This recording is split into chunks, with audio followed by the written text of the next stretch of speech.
Setelah liburan kenaikan kelas, Dinda kembali bersekolah. Dinda adalah gadis yang pintar. Bahkan di kelas sebelumnya, dari kelas 1 sampai 2 SMA, semua teman sekelasnya menyukainya karena kepintaran, kecantikan dan kesantunannya terhadap siapapun di sekelilingnya. Walaupun ada saja teman yang tidak menyukainya karena perasaan iri atas apa yang ada pada diri Dinda. Di hari itu Dinda kembali ke sekolah dengan situasi yang sangat berbeda. Biasanya teman-temannya menyapa dengan senyum dan ramah. Tetapi hari itu sangat berbeda bagi Dinda. Semua teman-teman yang dilewatinya, tidak ada satupun yang melempar senyum. Semua mata tertuju padanya, dengan sinis sembari bisik-bisik bergunjing tentangnya. Karena didasari dengan hati yang lembut, Dinda tetap melemparkan senyum sambil membungkukkan badannya dengan sopan kepada mereka, seraya merasa tidak ada hal apapun yang terjadi. Ketika memasuki ruangan kelas barunya, di ruangan kelas 3, keadaan semakin canggung karena semua orang di dalam kelas menyorakinya. Kirain pinter di sekolah doang. Ternyata pinter juga kalau di luar ya. Pinter pacarannya sampai ehem-ehem.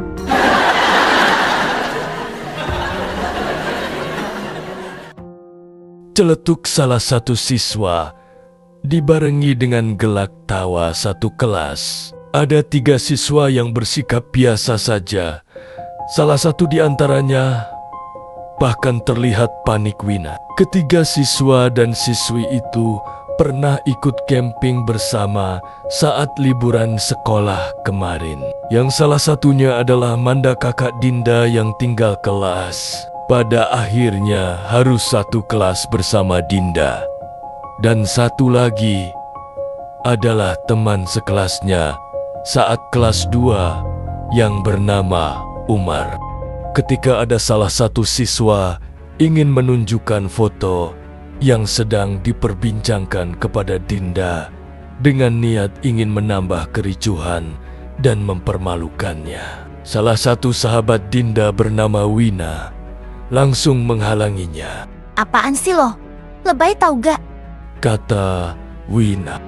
Tidak lama kemudian, datanglah seorang siswa yang sudah dikenal teman-temannya. Sebagai siswa yang keren, sekaligus berposisi sebagai kapten di tim futsal sekolah, yang posisinya tidak pernah tergantikan oleh siswa manapun, di sekolah itu berperawakan bagus, berwibawa.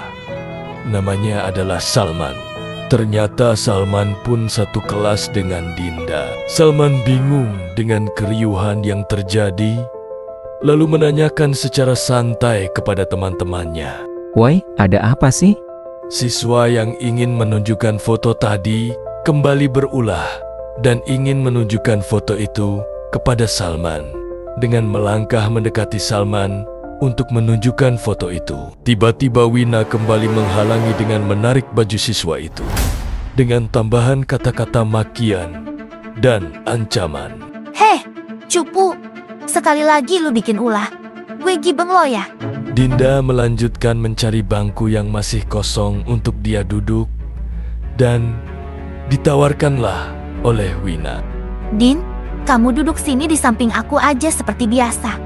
Baru selesai menaruh tas yang dibawanya, ada satu murid yang berlari memasuki kelas Dinda. Din, dipanggil kepala sekolah tuh.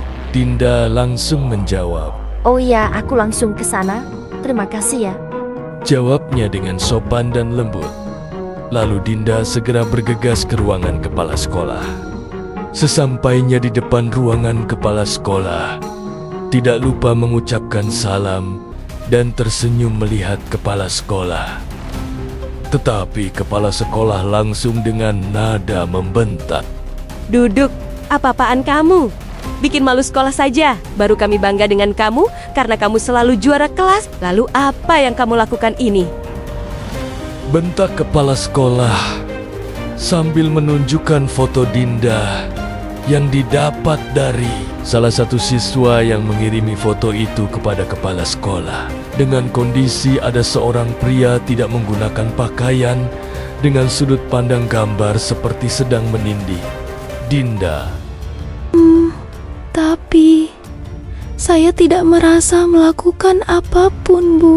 jawabnya tetap dengan sopan dan lembut. Kepala sekolah tetap tidak memperdulikan bantahan Dinda dan tetap memarahinya. Ibu tidak menyangka kelakuan kamu seperti itu. Kamu akan tetap kami beri hukuman. Kamu akan kami skorsing. Sekalian sekarang panggil orang tua kamu ke sekolah agar kamu menyadari kesalahan kamu. Bahkan bisa kami langsung keluarkan dari sekolah ini apabila betul-betul terbukti dan ada saksi yang memberatkan kamu. Kamu melakukan hal yang tidak pantas yang bisa menghancurkan nama baik sekolah ini. Sekarang kamu ambil tas kamu dari kelas, pulang ke rumah dan bawa orang tua kamu untuk bertemu dengan saya.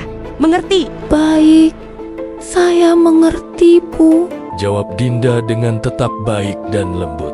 Dinda keluar ruangan kepala sekolah, disertai perasaan bingung dan bersedih dengan kejadian yang menimpanya. Dia berjalan ke dalam kelas dengan perasaan kalut karena harus memanggil orang tuanya atas masalah yang dia merasa tidak melakukannya. Dinda mengambil tasnya lalu berjalan keluar kelas. Teman-temannya hanya melihat dan sudah tidak memperdulikannya lagi. Karena ketika Dinda keluar, bel masuk berbunyi. Dalam kekalutannya, Dinda tidak langsung pulang ke rumah, tetapi memilih menenangkan diri di ruang UKS sambil berpikir bagaimana foto itu bisa ada. Sampai tertidur di ruang UKS. Dalam tidurnya, Dinda bermimpi saat dia dan kakaknya masih kecil. Kakaknya selalu bersikap jahat kepadanya, tetapi rasa sayangnya terhadap Amanda tidak hilang. Dinda tetap baik terhadap kakaknya.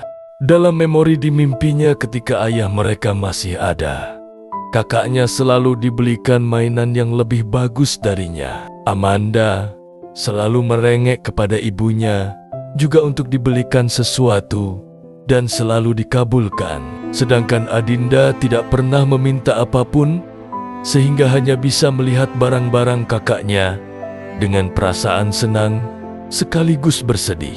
Dinda merasa ikut senang dan bahagia melihat kakaknya bahagia. Dalam mimpinya tiba-tiba Dinda seperti mendengar suara ibunya, tetapi berbeda dari suara ibu yang sering dia dengar, ibu dari alam lain. Adinda sini pulang, Nak. Ada masalah apa? Cerita ke ibu. Adinda langsung terbangun, langsung terpikir membangkitkan jiwa mandirinya untuk menyelesaikan masalahnya sendiri.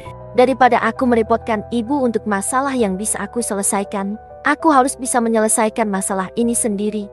Dinda berbicara kepada dirinya sendiri. Bukan semakin tenang Dinda, semakin berusaha mengingat. Ingat di mana dia pernah berposisi seperti di foto itu. Dan tidak lama dari itu, dia teringat warna tenda ketika dia camping bersama Wina, Umar dan kakaknya. Adinda kepikiran untuk bertanya langsung kepada mereka bertiga tentang kejadian di tenda itu. Adinda memutuskan berjalan ke atas rooftop di mana tempat itu adalah tempat favorit mereka berkumpul demi menunggu mereka keluar istirahat dan pergi ke rooftop itu bersama-sama dan dia menunggu di sana. Rekaman kematian akan datang untukmu, untuk menceritakan kisah di